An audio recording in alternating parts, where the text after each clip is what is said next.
I first met Nick Bravo in a Toastmasters meeting. And when I heard him speak, I thought, what's this guy doing here? He's supposed to be giving a beginning speech, and he's obviously a pro. I go home, I turn on the television, and who do I see? Nick Bravo. I was captivated by listening to him. As you are aware, my show is about people changing lives because they dare to think. It has never been my objective to tell you how to think. It has always been my objective to encourage you to think.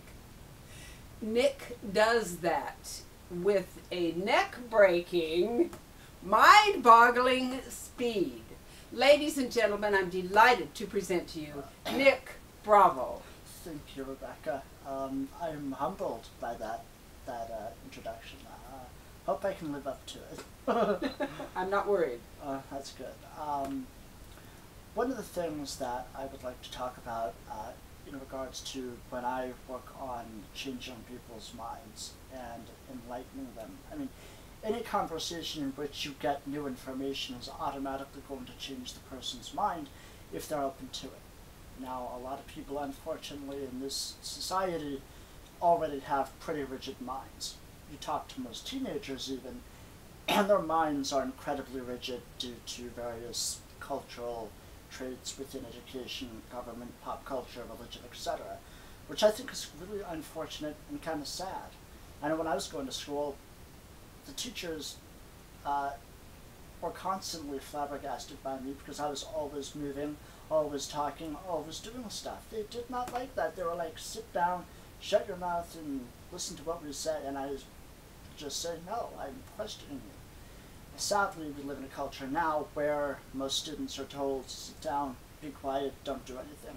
And this, of course, creates a society of I'm not sure how to say this nicely, but sheeple. People who don't think for themselves, who don't want to be responsible for their own thoughts and their own actions, who just want to obey because they believe that the policy that their state gives them is somehow some sacred text similar to a religious text. So instead of them saying, well, God says in the Bible or Allah says in the Quran, they go, oh, Barack Obama in the Constitution, and they don't even stop for a second to go, oh wait, Obama didn't write the Constitution. They don't even think that. They just go, oh, my government says this, I have to obey. My government says that, I have to obey. They have no real grasp of history, no real grasp of the social changes within society that shape the world around them. You know, I've talked to teenagers and I've asked them, I've said, you know, tell me something that's in the Bill of Rights. One of them said free healthcare. I was like, oh, no. Healthcare is not a right. It's a wonderful thing to have, but it's not a right. Who's going to provide it? Who's supposed to provide it? And they go, well, my government's supposed to provide it. Again, I mean, we've become dependent on the government. We've become dependent on everyone and everything but ourselves, and I think that's a real tragedy. One thing that one book that's really inspired me is Atlas Shrugged by Ayn Rand. Now, when I read her philosophy, it's a philosophy of libertarianism, a philosophy of taking control of your own life, a philosophy of trusting your own mind. And I know that when I read other books such as Science of Mind by Ernest Holmes, or any theosophical work by say Blavatsky, they all have the same common theme. Trust yourself, trust your mind, trust your heart, trust your soul. Think for yourself. But of course, any tyrannical regime does not want you to think for yourself. This is one reason why, for example, you have dictatorships like in China and North Korea burn the books. The first thing they do in a dictatorship is kill all the intellectuals, because the intellectuals are the ones who are going to think. I know when the Nazis rose to power, they didn't even get to the Jews first. Instead, they went after the intellectuals. They said, serve us, obey us, or you're done. And unfortunately, we see that kind of happening in America, where we're taught, believe this way or suffer the consequences. Which is sad, because our very nation was based upon the opposite thing. We started to gain a freedom and an independence from a government that we didn't agree with. Mm-hmm. As a nation, it was 13 colonies. Yeah. And now today, it's again, one more time, if not many times, unpopular Mm-hmm. to think outside the box. Yeah. But that's not you. Well, and I've suffered somewhat for it, but instead of sitting around feeling sorry for myself, I think of, okay, what are my options? What can I do? I know here in California, despite the propaganda given by the media, because the media really is the fourth pillar of government. We have judicial, executive, legislative, but we also have media, which they don't want to really talk about. But what happens is, a place like California, it's become so destroyed by the government, so destroyed by regulations and state bureaucracies that most people can't really be as creative as they could be here. Now that's one reason why I think that there's so many film festivals, script writing classes, and all these other types of things really popping up all over the nation. I mean, if you look at some channel like CWTV, they do most of their filming in places like Vancouver or Louisiana. Why is that? Well, because number one, the tax works. Because in order to film in California, it's 5-10 times as much as anywhere else, and when you're talking about film, you're spending a lot of money to make one film, sometimes millions of dollars, and people are cognizant of that, and they don't want to have to spend the money. So either they have one choice, they have two choices: either don't create, which really isn't a choice, it's just apathy, or they can move and find somewhere to be a leader.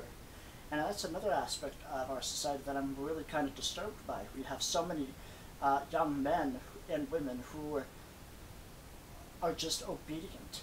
They're not leaders. They don't even become leaders in their own lives. They just dismiss themselves, they dismiss everybody else, but they keep looking to government. And government does not care about you. Government just wants you to give them money.